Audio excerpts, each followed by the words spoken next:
How to fix login errors on IndiGo. If you're having issues logging into your IndiGo account, it's just that the app is a little bit complicated than logging in with your email and password. First of all, you want to make sure that your Wi-Fi is working fine. Then you can also go to settings, simply look for the option called apps and simply search for the IndiGo app right here.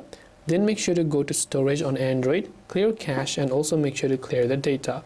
If you're using iPhone, offload the app and also make sure the IndiGo app is updated to the latest version. After that, simply reopen the IndiGo app, and this is the interface that we will be able to see right here.